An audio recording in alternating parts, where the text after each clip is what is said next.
En algunas tradiciones espirituales, la vida se origina en el momento en que el alma intenta entrar en una forma humana. Para otras tradiciones, el comienzo es una chispa en el ojo de un progenitor que desea tener un hijo. Aunque hay debates entre los biólogos y el clero religioso acerca de si la vida comienza o no en el momento de la concepción, lo convencional es decir que la vida comienza en el momento en el que el bebé sale del útero de su madre. Independientemente de la definición del origen de la vida, el viaje sagrado del óvulo y el espermatozoide que se funden para crear a un ser único es tan maravilloso y milagroso como la creación del universo mismo. El espíritu y las moléculas se entretejen para manifestar una vida nueva. El plano maestro de un cuerpo humano está codificado en cada una de las células, las cuales contienen 46 cromosomas y más de 30.000 genes. Estos genes, compuestos a su vez de ADN, constituyen los mapas de las proteínas que han de formar, en últimas, las sustancias químicas, los tejidos y los órganos de una persona. Son las responsables de la textura del cabello del bebé, el color de su piel y hasta cierto punto de las características singulares de su personalidad. Ahora que se ha descifrado el genoma humano, estamos más cerca que nunca de comprender la influencia que ejerce el ADN sobre los rasgos físicos y psicológicos y también sobre nuestra predisposición a las enfermedades. Aún así, estamos muy lejos de aclarar el misterio de cómo unas cuantas palabras genéticas pueden codificar la diversidad biológica de este planeta. La mitad de los 46 cromosomas de todo ser humano provienen de la madre a través del óvulo y la otra mitad del padre a través del espermatozoide. La variedad asombrosa de la vida es producto de la fusión y la reorganización del potencial genético de la madre y el padre. Estas células primordiales constituyen la esencia de la inteligencia biológica y son los productos más importantes de un ser vivo. Cuando una joven comienza a menstruar por primera vez, en sus ovarios hay decenas de miles de óvulos en potencia.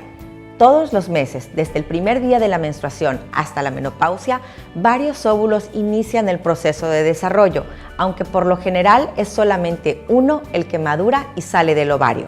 Durante el transcurso de los años reproductivos, solamente unos 400 óvulos alcanzan la madurez y tienen la oportunidad de convertirse en un nuevo ser humano. El óvulo es la célula más grande del cuerpo femenino y es cerca de 100.000 veces más pesada que el espermatozoide. Contiene alimento suficiente para nutrirse desde el momento en que es liberada hasta cuando se implanta en el revestimiento del útero. Si el óvulo es fecundado en el camino, todo este proceso tarda cerca de 5 días. Los espermatozoides portadores del material genético del padre se producen en los testículos a partir de la pubertad y durante toda su vida.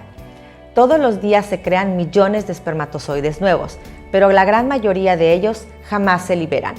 Durante la eyaculación, se liberan cerca de 300 millones de espermatozoides minúsculos en un volumen equivalente a una cucharadita de líquido seminal.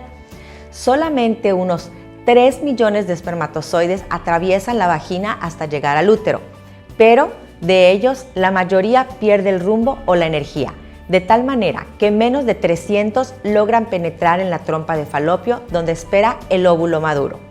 Para un espermatozoide, el recorrido de 36 centímetros desde el cuello uterino hasta encontrarse con el óvulo es más largo que una maratón y tarda cerca de 10 horas en realizarse. En la mayoría de los casos, la fertilización ocurre poco después de que el óvulo entra en la trompa de Falopio en su viaje hacia el útero.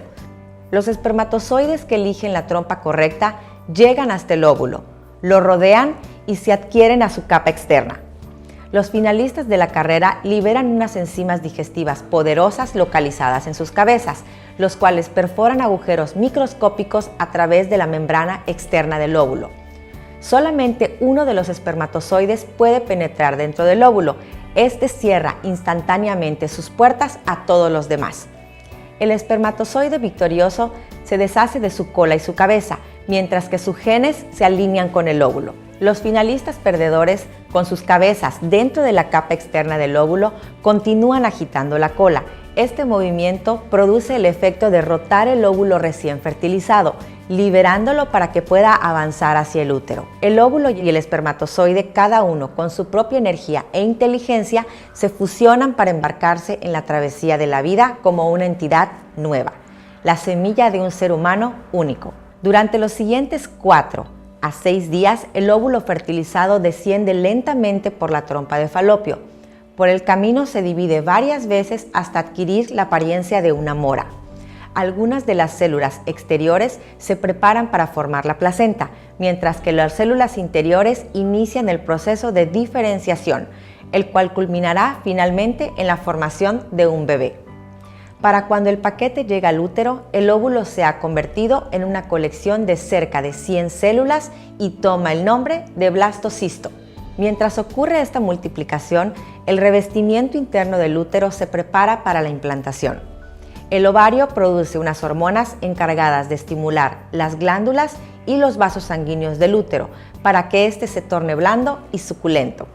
Cuando llega el blastocisto, sus capas externas se acomodan dentro del suave revestimiento interno del útero y en estas primeras semanas las células que formarán al feto se multiplican rápidamente y cambian de manera sorprendente. Después de que el óvulo y el espermatozoide se unen, las células comienzan a dividirse. Una célula se convierte en 2, 2 se convierten en 4 y así sucesivamente. Ya se ha ubicado en la pared del útero. Este proceso se llama implantación. Así comienza el proceso mediante el cual el embrión se conecta con la madre para nutrir su cuerpo, su mente y su alma. Tal como lo han experimentado muchos padres, no es raro que esta conexión vivificante se mantenga durante decenios. Como bien sabes, la gestación se divide en 3 trimestres y las primeras 12 semanas de embarazo son un momento especialmente importante en el desarrollo del bebé.